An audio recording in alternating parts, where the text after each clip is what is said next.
کہ انسان کی فلاح وہ کامیابی دو چیزوں پر موقوف ہے. نمبر 1 ایمان، نمبر 2 عمل صالح. ایک انسان جب اللہ پر ایمان لے آتا ہے اور ایمان لے آنے کے بعد وہ عمل صالح کو انجام دیتا ہے تو اسی کو ہم صحیح معنوں میں پکا مومن کہہ سکتے ہیں. اگر کوئی اللہ پر ایمان لے آتا ہے اور عمل صالح کو انجام نہیں دیتا، عمل صالح کا ارتکاب نہیں کرتا، تو پکا مومن ہو نہیں سکتا. پکا مومن ہونے کے لیے شرط ہے کہ وہ ایمان کے ساتھ ساتھ عمل صالح کو انجام دے. اب ایمان کیا ہے؟ ایمان ہے اللہ کو ایک ماننا،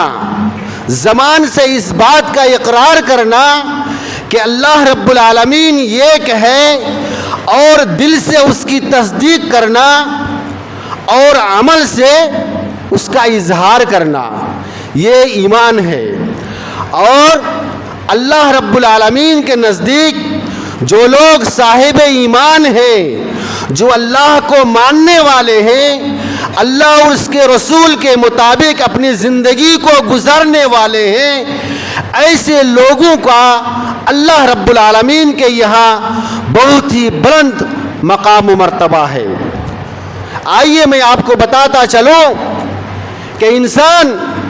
جب صبر و تحمل کا مظاہرہ کرتا ہے، استقامت پر قائم رہتا ہے، اور استقامت پر قائم رہتے ہوئے اللہ اور اس کے رسول کے فرمان کے مطابق اپنی زندگی کو گزارتا ہے، اپنی زندگی کو آگے بڑھاتا ہے، تو ایسے لوگوں کے بارے میں اللہ اور اس کے رسول کا فرمان ہے کہ ایسے لوگ ولی اللہ ہیں، اللہ کے دوست ہیں، اللہ کے پیروکار ہیں، اللہ کے ماننے والے ہیں. محترم حاضرین، آپ کو معلوم ہوگا کہ حضرت نوح علیہ السلام نے اپنی قوم میں 950 سال تک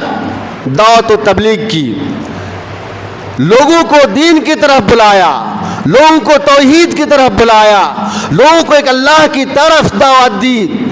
کبھی تنہائی میں، کبھی اعلانیہ طور پر، کبھی گھروں میں جا کر، کبھی شہروں میں، کبھی بازاروں میں، کبھی دیہاتوں میں. الغرض انہوں نے اپنی قوم کے پیچھے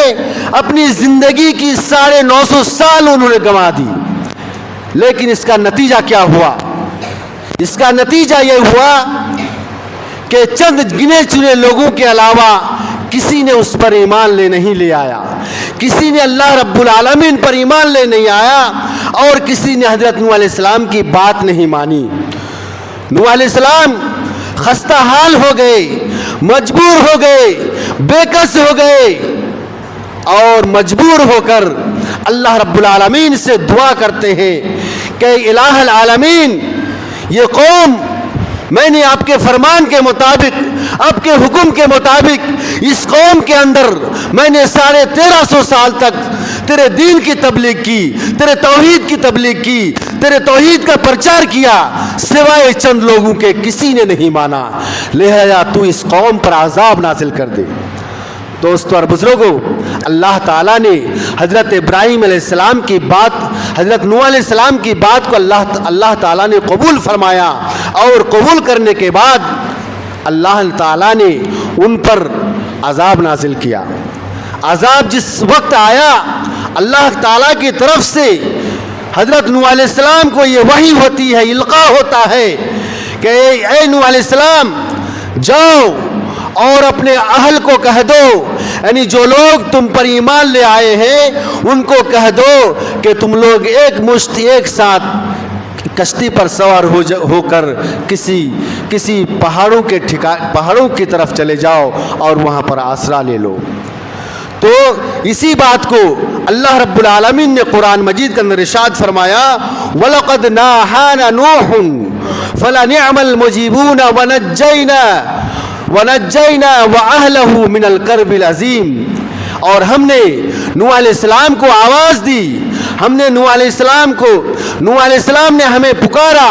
نوح علیہ السلام نے ہمیں آواز دی، ہم نے ان کی پکار کو سنا، فلنعم المجیبون، ہم کیا ہی بہترین اس کا جواب دینے والے ہیں، نوح علیہ السلام کی پکار کو سننے والے ہیں۔ ونجینا، اور ہم نے نوح علیہ السلام کو اور اس کے اہل کو نجات دی بہت زبردست مصیبت سے۔ یہاں پر اللہ رب العالمین نے نوح علیہ السلام کے اہل کس کو قرار دیا؟ جو لوگ نوح علیہ السلام پر ایمان لے آئے تھے، جو ان کے دین کو مان چکے تھے، یہاں پر اللہ رب العالمین نے ان کو اہل قرار دیا۔ جبکہ جب آپ تاریخ کی کتاب پڑھیں گے، ہسٹری کا ریسرچ کریں گے، تو آپ کو پتہ ہوگا کہ اللہ رب العالمین نے نوح علیہ السلام کے بیٹوں کو تک کو بھی لینے سے منع کر دیا تھا، کیونکہ ان کے اہل میں سے نہیں تھا۔ اس لیے ان کے اہل نہیں کہا گیا، کیونکہ وہ اپنے باپ پر ایمان نہیں لے آیا تھا۔ اللہ اور اس وقت کے رسول حضرت نوح علیہ السلام پر ایمان نہیں لے آئے تھے، اس لیے اللہ رب العالمین نے کہا کہ جو لوگ تم پر ایمان لے آئے ہیں اسی کو کشتی میں سوار کرو، اور اپنے بیٹے ہی کیوں نہ ہو اس کو چھوڑ دو۔ اس سے اس آیت سے اس بات کا پتہ چلتا ہے کہ اہل ایمان کا مقام و مرتبہ کتنا بڑا ہے، کہ اللہ رب العالمین نے جب ان پر عذاب نازل کیا، جب ان پر مصیبت آئی، تو اللہ رب العالمین نے اپنے دوستوں کو، اپنے اولیاء کو اپنے گرفت میں لے لیا، اپنے پکڑ میں لیا، اور ان کو سرکشت کسی ٹھکانے میں لے جا کے پہنچا دیا۔ یہ اہل ایمان کا مقام ہے میرے دوستو۔ اسی طریقے سے آپ کو معلوم ہوگا حضرت موسیٰ علیہ السلام کے زمانے میں حضرت موسیٰ علیہ السلام نے کتنے صبر و تحمل کا مظاہرہ کیا، استقامت کا مظاہرہ کیا۔ ایک جابر و ظالم بادشاہ کے سامنے، فرعون کو کون نہیں جانتا، لوگوں کو کہتا تھا کہ میں تمہارا رب ہوں، لوگ اس کو رب مانتے تھے، لوگوں کو کہتا تھا کہ میں ہی زندہ کرتا ہوں، میں ہی مارتا ہوں، سب کچھ میرے پاس ہے، ہر چیز میرے پاس ہے، زمین ہے، جائیداد ہے، خلائق ہے، بہت ساری چیزیں میرے پاس ہے، کسی چیز کی کمی نہیں ہے میرے پاس۔ ایسے جابر و ظالم بادشاہ کے سامنے حضرت موسیٰ علیہ السلام جا کے ڈٹ کر کھڑے ہوتے ہیں، اور ایسے ظالم کے سامنے اللہ کی طرف لوگوں کو دعوت دیتے ہیں اور کہتے ہیں کہ میں اللہ کا رسول ہوں، تمہاری طرف بھیجا گیا، میں اللہ کے رسول ہوں، تم میری بات مانو، مجھ پر ایمان لے آؤ اور ایک اللہ کو مانو۔ ایسے ظالم و جابر بادشاہ کے سامنے کسی ایمان کا دعویٰ کرنا اور لوگوں کو اللہ کی طرف بلانا اور ان کو اس بات کا پابند بنانا کہ اوپر ایک اللہ ہے، اس کے سوا کوئی مالک حقیقی معبود نہیں ہے۔ دوستو اور بزرگوں، آپ کو معلوم ہوگا کہ بنی اسرائیل کو حضرت موسیٰ علیہ السلام نے فرعون کے چنگل سے بچانے کے لیے، ان کی ظلم و تشدد سے بچانے کے لیے مختلف طرح کی کوششیں کی، مختلف طرح کی محنتیں کی، تگودو کیا، پریشان کیا، لگن و جستجو کی، اس کے باوجود بھی ان کے چنگل سے بچنا محال تھا۔ آخرکار اللہ رب العالمین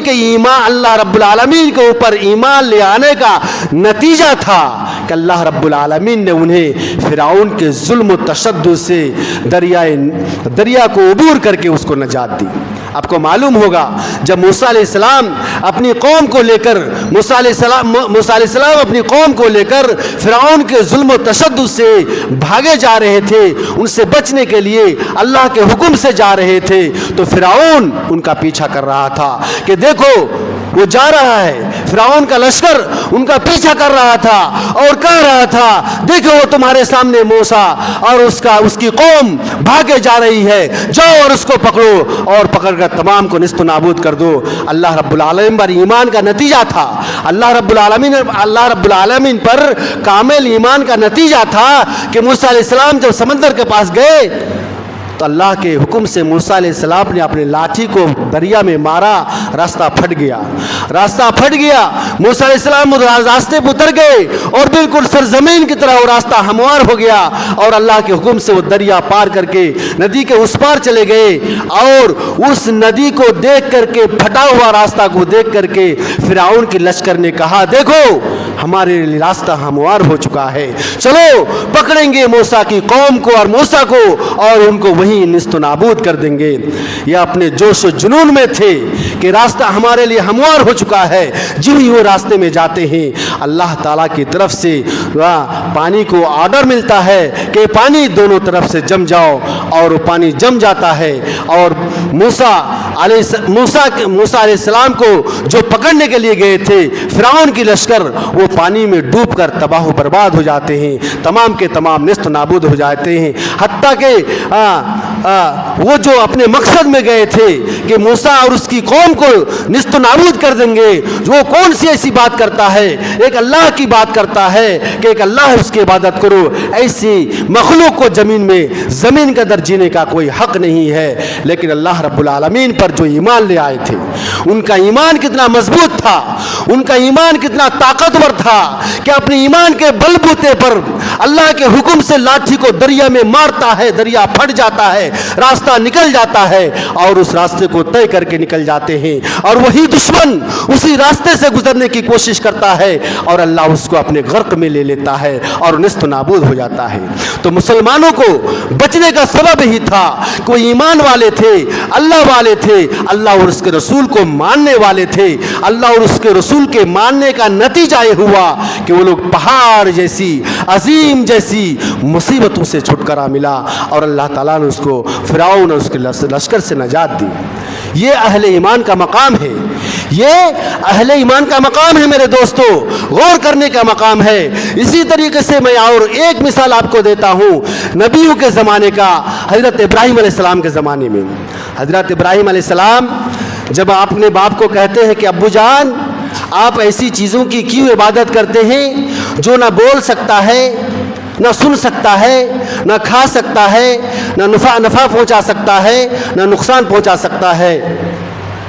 اپنے باپ کو جب کہتے ہیں تو ان کا باپ جواب دیتا ہے تمہیں کیا معلوم، تم تو 2 دن کے بچے ہو،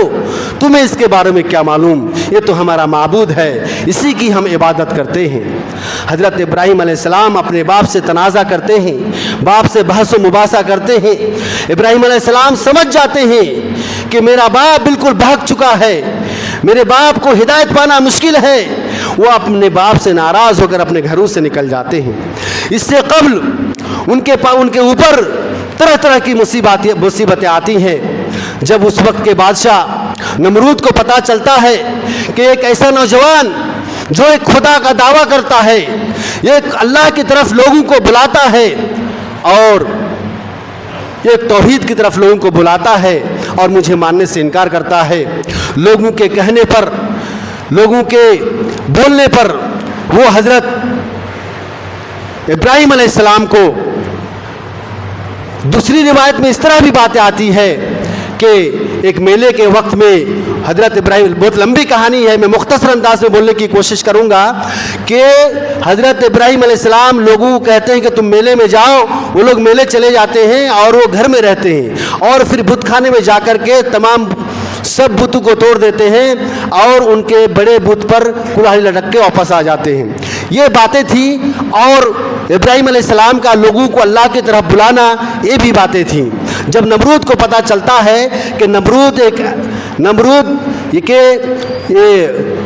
ایک ایسا آدمی ہے، ایک ایسا انسان ہے جو ایک اللہ کی طرف دعوت دیتا ہے، ایک اللہ کی طرف بلاتا ہے اور لوگوں کو اپنے دین کی طرف مائل کرتا ہے، تو اس وقت کا بادشاہ جو ہے وہ فرمان جاری کرتا ہے کہ حضرت ابراہیم علیہ السلام کو آگ میں ڈال دیا جائے، حضرت ابراہیم علیہ السلام کو آگ میں ڈال دیا جائے،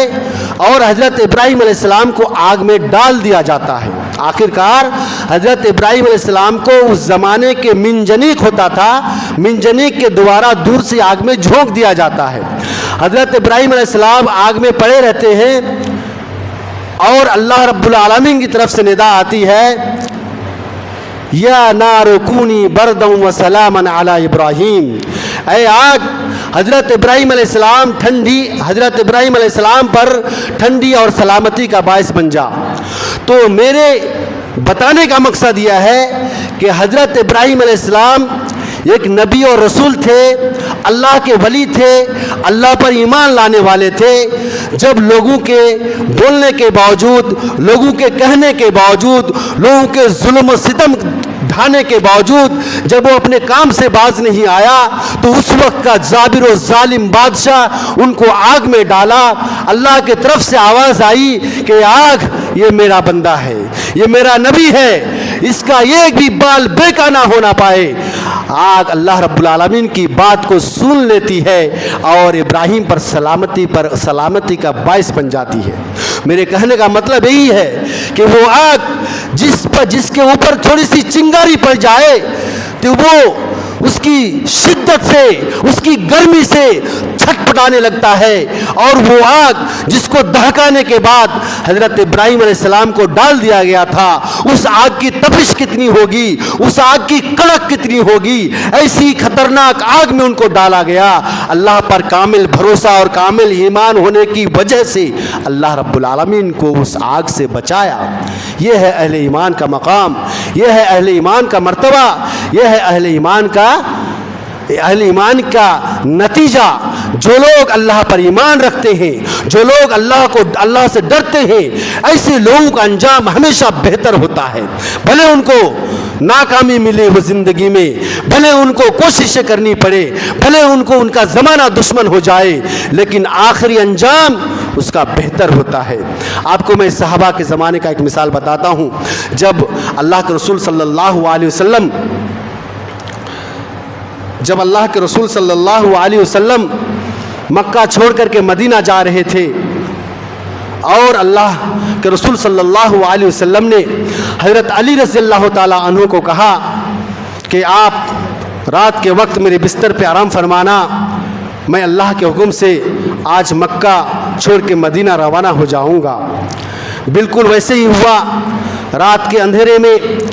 اللہ کے رسول صلی اللہ علیہ وسلم اپنے گھروں کو چھوڑ کر نکل گئے، جبکہ لوگ پہرا دے رہے تھے۔ اس کے باوجود بھی لوگوں کو نظر نہیں آیا، اور لوگ ان کے بیچ، اللہ کے رسول صلی اللہ علیہ وسلم ان کے بیچ ہوتے ہوئے اپنے گھروں سے نکل گئے، اور نکل جانے کے بعد حضرت ابوبکر صدیق رضی اللہ تعالیٰ عنہ کو اپنے ساتھ میں لیا اور چلے گئے۔ جانے کے بعد جب صبح ہوئی تو وہاں سے جانا مشکل تھا، لوگوں کی نظر پڑ سکتی تھی، لوگ دیکھ سکتے تھے، تو وہ لوگ غار ثور میں جا کے چھپ گئے۔ غار ثور میں جا کے چھپ گئے تو جس غار میں چھپے ہوئے تھے، اللہ کے رسول صلی اللہ علیہ وسلم حضرت ابوبکر صدیق رضی اللہ تعالیٰ عنہ کے ران پہ ماتھا رکھ کر سو رہے تھے، آرام فرما رہے تھے، اور جس غار میں سوئے ہوئے تھے اس غار کی چاروں طرف وہ سوراخ تھا، بل تھا، گڈھا تھا، اور اس گڈھے میں حضرت ابوبکر صدیق رضی اللہ تعالیٰ عنہ پیر رکھے ہوئے تھے، تاکہ اس گڈھے سے کوئی موذی جانور، تکلیف دہ جانور نکل کر اللہ کے رسول صلی اللہ علیہ وسلم کو تکلیف نہ پہنچائے۔ اتنے میں کیا ہوتا ہے کہ ایک زہریلا سانپ حضرت ابوبکر صدیق رضی اللہ تعالیٰ عنہ کے پیر میں ڈس لیتے ہیں، اور اس کا زہر اتنا خطرناک تھا کہ وہ مارے تکلیف کر رہے تھے، تکلیف برداشت نہیں کر پا رہے تھے، اور ان کی آنکھوں سے آنسو زارو قطار بہ رہا تھا، آنکھ سے آنسو نکل کر داڑھی میں گر رہا تھا، اور داڑھی ہوتے ہوئے اللہ کے رسول صلی اللہ علیہ وسلم کے چہرے مبارک پر آنسو گر رہا تھا۔ اللہ کے رسول صلی اللہ علیہ وسلم جھٹ سے اللہ کے رسول صلی اللہ علیہ وسلم کی آنکھ کھل جاتی ہے اور کہتے ہیں کہ کیا ماجرا ہے، تو پھر پورا واقعہ بتاتے ہیں۔ اللہ کے رسول صلی اللہ علیہ وسلم اپنا تھوک لے کر ان کا پیر میں لگا دیتے ہیں، اور وہ زہر نیست و نابود ہو جاتا ہے۔ اسی طریقے سے اللہ کے رسول صلی اللہ علیہ وسلم کو اسی غار میں حضرت ابوبکر صدیق رضی اللہ تعالیٰ عنہ کہتے ہیں کہ اللہ کے رسول دیکھو، دشمن اوپر گھوم رہا ہے، گشت لگا رہا ہے، چکر کاٹ رہا ہے، کہیں ایسا نہ ہو کہ ہم کو پکڑ لے اور ہم اس کی گرفت میں نہ آ جائے۔ اللہ کے رسول صلی اللہ علیہ وسلم نے وہ سنہرے حروف الفاظ کہے تھے جن کو تاریخ نے آج تک حفاظت سے رکھا ہے، لا تحزن ان اللہ معنا، غم کرنے کی کوئی بات نہیں ہے، اللہ رب العالمین ہمارے ساتھ ہے۔ یہ ایمان ہے، یہ کامل ایمان ہے کہ دشمن اوپر سے چکر کاٹ رہے ہیں، ادھر سے ادھر دوڑ رہے ہیں، کہیں مل جائے، تھوڑی اگر نظر نیچے کر دیتے تو